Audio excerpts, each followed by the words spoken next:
घोसी में हुए उपचुनाव को लेकर आज मतगणना हो रही है। 7वें राउंड में समाजवादी पार्टी के सुधाकर सिंह लगातार लीड कर रहे हैं। हमारे साथ बात करने के लिए मौजूद हैं उत्तर प्रदेश सरकार में कैबिनेट मंत्री हैं जयवीर सिंह।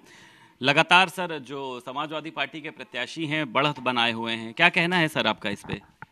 देखिए, मैं समझता हूँ कि मैंने आपको बार बार हमेशा जब जब चर्चा आपने की है तो मैंने बताया है कि यदि स्थानीय स्थितियों परिस्थितियों मुद्दों पर अगर चुनाव हुआ तो वहाँ कुछ भी परिणाम आए, यदि चुनाव स्टेट और राष्ट्रीय स्तर के विषय को लेकर के अगर होगा तो निश्चित रूप से उस चुनाव को अगर प्रदेश और राष्ट्रीय उपलब्धियों, राष्ट्रीय विचारधारा इसके आधार पर तो निश्चित रूप से भारतीय जनता पार्टी चुनाव जीतेगी।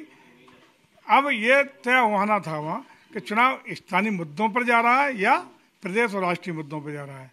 ये दो विषय हैं, परिणाम के बाद साफ हो जाएगा क्या है। आपको लगता है मंत्री जी 32 राउंड होने हैं, 7 राउंड होने हैं, अभी जो 7 राउंड हुए हैं, अभी आपको लग रहा है धीरे धीरे जो है वो परिणाम बदलेगा और भारतीय जनता पार्टी के खेमे में जो है वो वोट आएंगे? देखिए, अभी तो कोई टिप्पणी अब इसलिए नहीं करेंगे कि कुछ ही घंटों में परिणाम, अब बहुत लंबा चौड़ा इंतजार नहीं करना है आपको। 2 घंटे मैक्सिमम लगेंगे, 2 से 3 घंटे में परिणाम आपके सामने होगा, उसके बाद ही कोई चर्चा करना उचित होगा। जीत जो है वो निश्चित नहीं, 32 में से 7 भी अगर हुए हैं तो बहुत लंबा अंतर है। 1/4 भी नहीं आपका अभी रिजल्ट आया है। अच्छा, अभी तक समाजवादी पार्टी ने ना ईवीएम पर सवाल खड़े किए, अब जब से काउंटिंग चालू हुई अभी तक उन्होंने कुछ बोला नहीं। पहले इसको लेकर उन्होंने चुनाव निर्वाचन आयोग भी गए, कई तरीके के आरोप भी लगाए थे।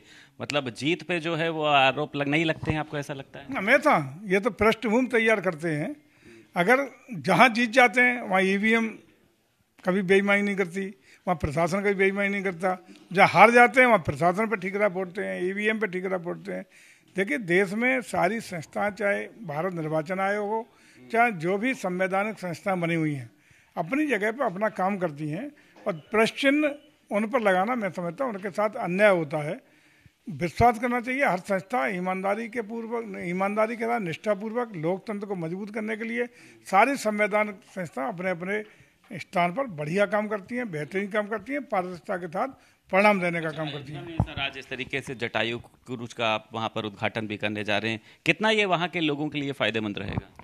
देखिए, न सिर्फ वहाँ के लोगों के लिए बल्कि पूरे प्रदेश में वाटरवेज अथॉरिटी बना करके हम लोग बहुत जल्दी एक अथॉरिटी बनाएंगे, जिसमें अभी हमारा परिवहन विभाग से उसका नोटिफिकेशन भी हो गया है, गेट हुआ है।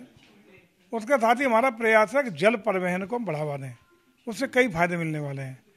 नंबर 1, रोड लोड जिस तरीके से बढ़ रहा है उसका परिणाम है कि लगातार एक्सीडेंट, लगातार बहुत ज़बरदस्त तरीके कार्बन उत्सर्जन, इस तरह की जो अनपेक्षित गतिविधियाँ बढ़ रही हैं, उससे हम लोगों को कहीं ना कहीं राहत मिलेगी।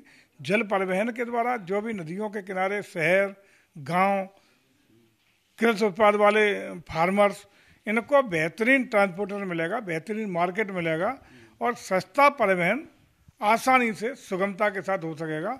और नदियों का वाटरवे के रूप में हम लोग बढ़ावा देने का बहुत तेजी से आगे बढ़ रहा है, काम करेंगे। दिनेश शर्मा को आज निर्विरोध प्रत्याशी जो है वो घोषित किया जाएगा, एक बड़ा कदम मानते हैं? आदरणीय दिनेश शर्मा जी को बधाई, डिजर्व करते हैं। वो हमारे डिप्टी सीएम थे, हमारी पार्टी के वरिष्ठ नेता हैं, उनको बहुत बहुत बधाइयाँ, शुभकामनाएं। और निर्विरोध तो होना ही था, इससे पहले भी चुनाव था, उसमें चुनाव का परिणाम आपने देखा होगा। वो तो चुनाव कराने के लिए क्या चुनाव करा गया, तो वो नहीं होना चाहिए था। लेकिन सद्बुद्धि आई है विपक्ष को कि उन्होंने इस तरह का काम दोबारा रिपीट नहीं किया है, इसके लिए उनको भी धन्यवाद।